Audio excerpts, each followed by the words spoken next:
Okay. Bemidji this weekend. You'll see a familiar face on the bench, and not as many familiar faces on the ice. They turned some people over, but it seems like they're getting a lot better. They are. They so far this year, they have played Minnesota really tight. They played St. Cloud really tight. They just swept the Tommies. So they're definitely, I think they're a really well-structured team. Amber Fricklin is doing an excellent job there, and obviously Emma Sobiek, who was with us last year. So I think they're bringing a new flair to that program, new energy, and we're super excited to play them. We expect a really back and forth game, tough game against them. They have a really good goaltender right now. She's like at a 93 save percentage. And so we've got to make sure we put pucks to net to be able to find the back of the net. Are you seeing, as you study them, are you seeing kind of week-to-week improvement from them? It does seem like, I watched their opening weekend games. Yeah. It seems like they're getting better almost every week. Yeah, I feel like they have really implemented a structured game to their play, which is going to make it that much more challenging to be able to, create offense off of that. And so, we're still super excited to be able to play at our home rink this weekend again in front of our home crowd. But for sure, it's going to be a good game, a back and forth game, I think. Is it overrated to talk about the fact that you had those 2 buys in 3 weeks and now you've got 4 weeks, Yeah. 4 weekends of games where you can settle into a routine before break? 100%. I think one thing with the bye weekends, you always want to be able to simulate, but your workloads are never the same.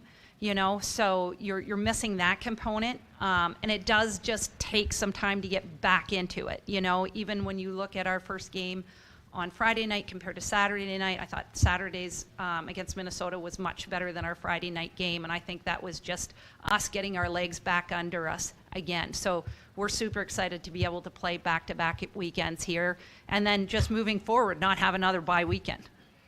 You had a better puck possession game Saturday. What was working that maybe wasn't Yeah. working on Friday? Yeah, thanks for noticing that. Because according to the Instat report, we had the puck 52% of the time, which is really good. Generally speaking, the team that possesses the puck majority of the time ends up being the team that wins. Not all the time, but it is correlated.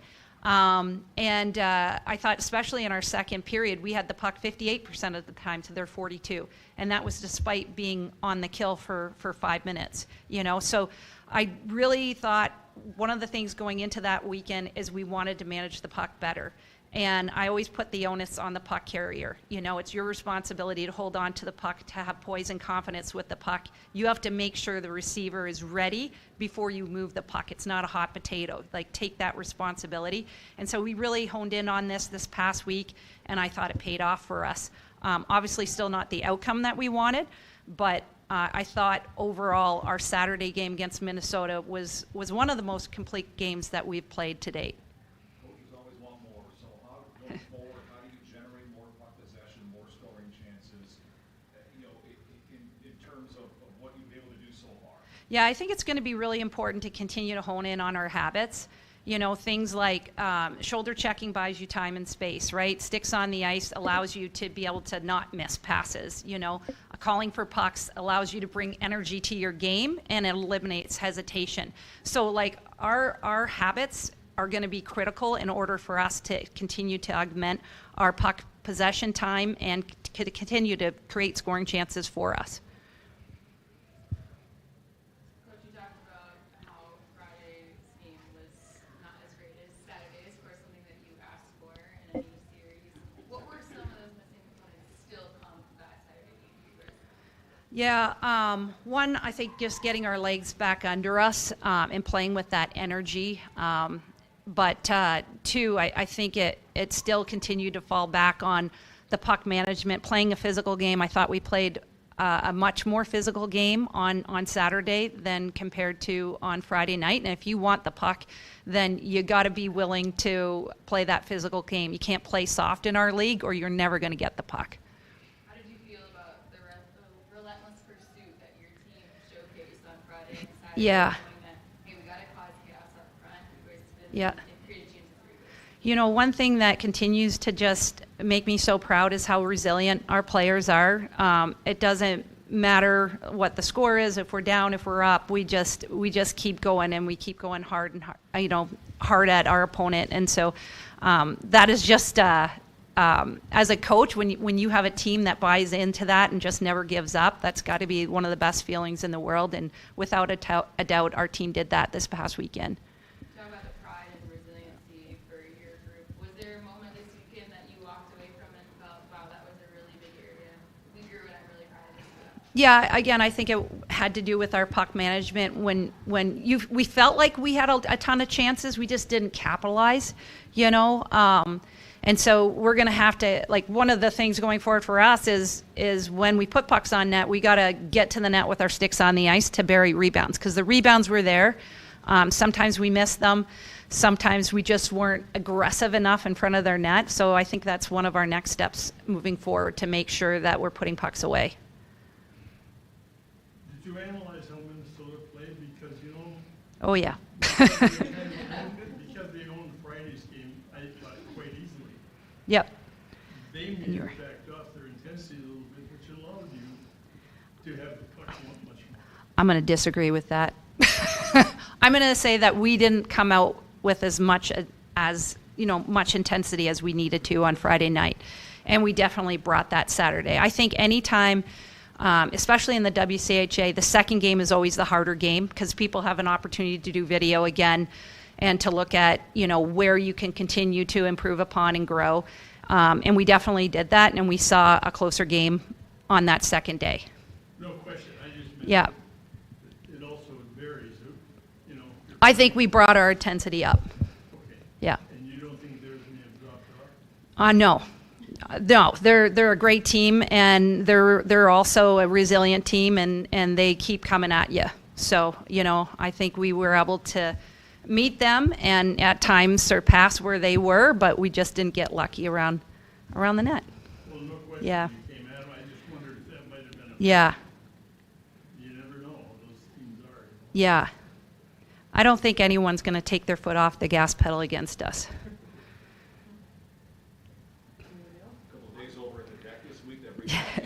Yeah, absolutely.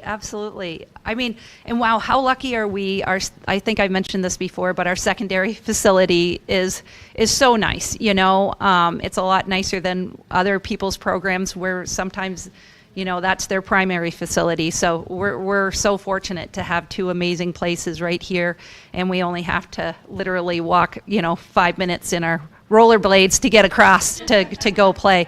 If you've ever seen me, I got my skates on little rollerblades to pop over. So it's a pretty amazing facility over there, and absolutely it's brought back some great memories, some of us being successful over there. So that was a lot of fun to play in that building. How do you grade through the first part of this season? Outstanding. A lot of those big games, going back to last year when it was the tandem with her and Haley. Yeah. Taking on more of a workload, and how's that Yep. worked out with between her and Tinder so far? Yeah, I think they support each other really, really well. We have confidence in both of our goalies, and it was great to be able to see Ev, play back-to-back against Ohio State and against Minnesota and showcase what she can do. She's definitely one of the best goalies in the world, and we're so lucky to have her. She has been outstanding. She's an outstanding person, and we are so lucky. What is she continuing to get better at? Yeah. From last year? Her reads are exceptional. Like, she reads the play before it happens. She really scans the ice well. So when there's lateral puck movement, she's in possession before she even needs to get there, and she makes saves look easy. And, even if it's a situation where she makes the save and she's down somehow, she's so athletic, she still finds a way. So her athleticism, her confidence, her ability to read the game, her hockey sense are all so exceptional. And again, we're just so lucky to have a goalie like that. All right. Thanks, everyone. Have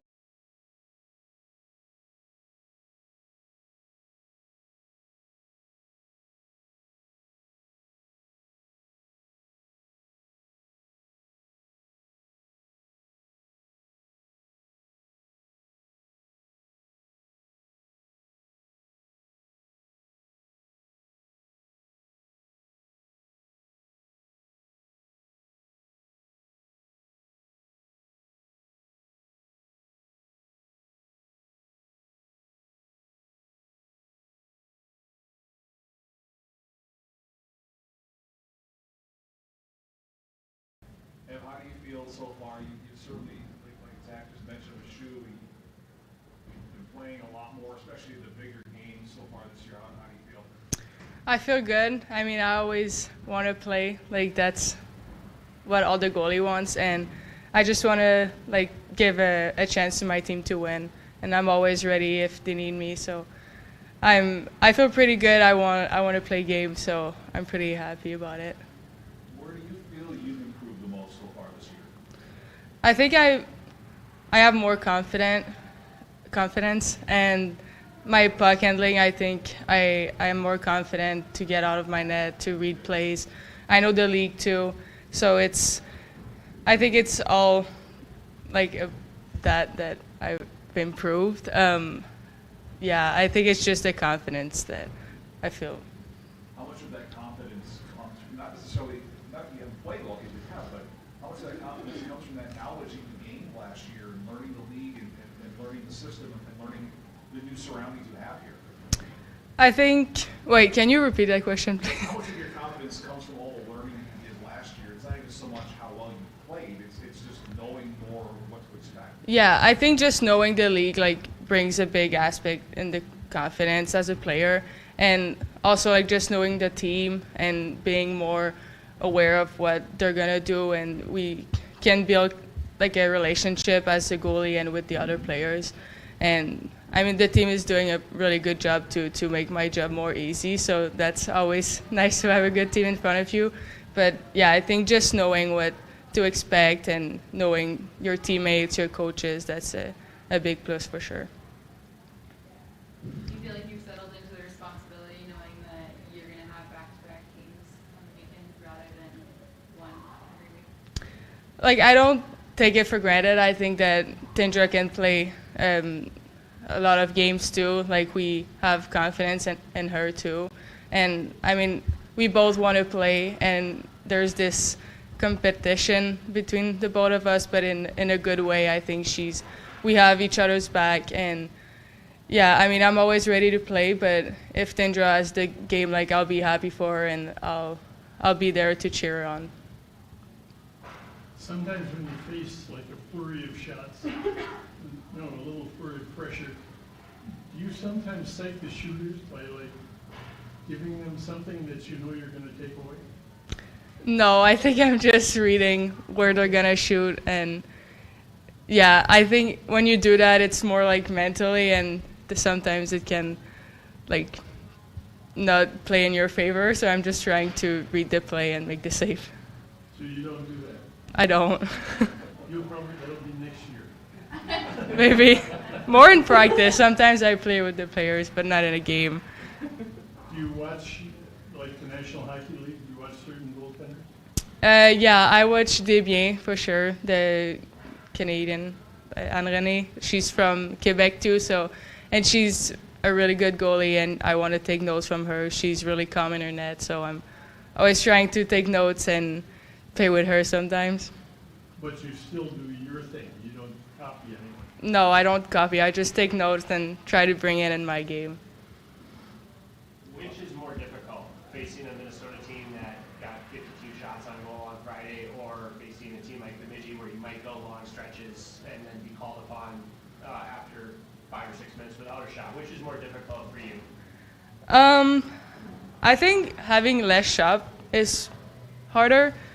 I think it's more mental to like not have shot. You have to like stay in the game and not let like any pucks in. I think when you have a lot of shots, you just like you're in the game. You don't think that much, so you just like play hockey. Well, when you don't have shot, you have to like think, okay, I need to be focused and just be ready for the next shot. But in both the games, you just want to win. So I would rather not have shot and win a game than having 50 shots and and lose a game. Do you have any tricks when there are long stretches when you're not facing shots to stay engaged in the game?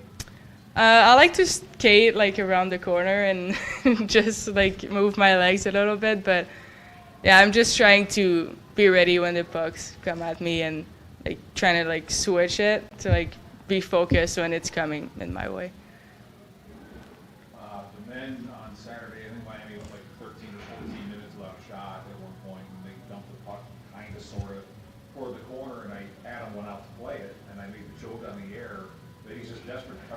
We haven't seen one in so long. Are you more apt to try to play a puck, maybe be more aggressive playing pucks, but you're not seeing a lot of shots? Yeah, I think you always try to find a way to stay in the game, and as soon as you have the opportunity to play a puck, like you want to go. So yeah, I think if I see a puck in the corner and I know I have the chance to touch it, I'll go for sure.